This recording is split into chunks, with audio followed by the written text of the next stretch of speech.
Hi everybody, I'm back, and as you can see I'm trying to decipher these pre-dynastic vases and their relationship to the Sabu disc. I believe that these vases were lathed among other processes, and that lathing and those other processes were powered by turbines that were in the form of the Sabu disc, or the schist disc as we know it. So I've done an orthographic projection of a typical pre-dynastic shape. I'm not claiming this is any particular vase. It's a vase that I've created, although it does demonstrate the issue.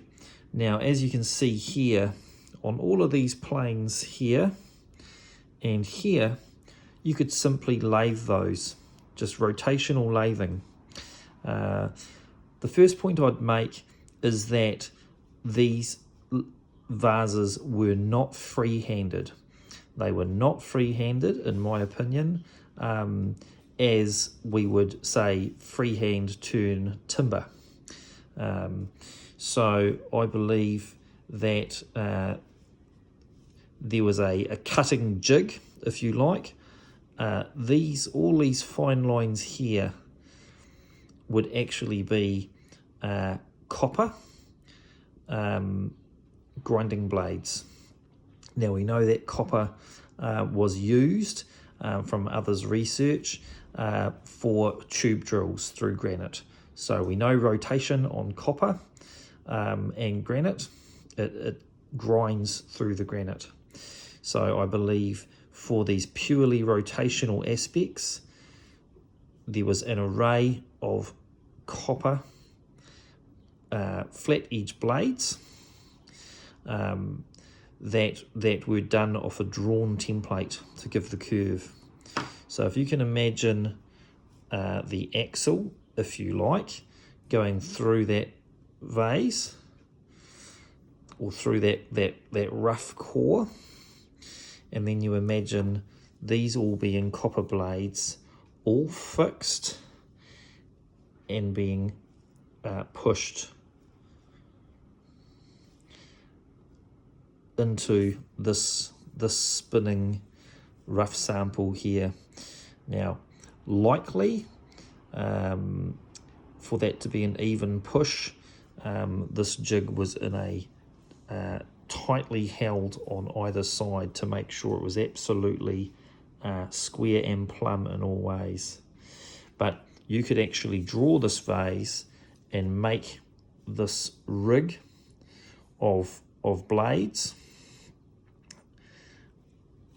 and then you could fix them all so that it had an edge like this, and simply push, push, push, push, and that would give us, with high accuracy, all of our cutting points. Now, when we get down to, and these vases have been measured now, and they get down to the accuracy of half a human hair, I believe there was another process involved in finishing them to that increment, to that level of smoothness.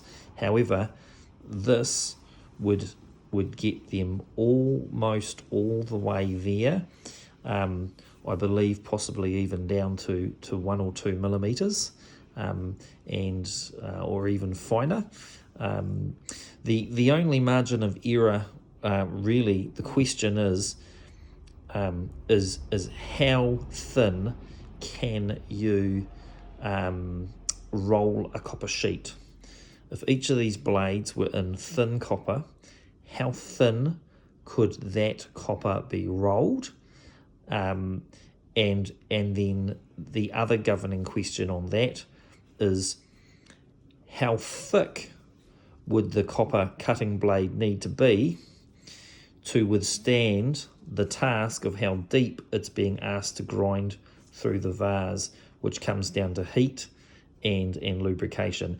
And so there would be some iteration involved in determining and testing and determining based on if they were using a water lubricant or if they were using some other naturally based cutting lubricant. What would be the optimum thickness of a copper blade versus the depth of how much work it was being asked to do to get there. I believe an array of copper blades in all of the simple rotation aspects of these vases was employed. So that leads us to the next question, which is, how did they do this bit in the middle? And that's what everyone's asking, and I'll cover that off in the next video. Until next time, like, share, subscribe, and have an excellent day. Stay safe, everybody.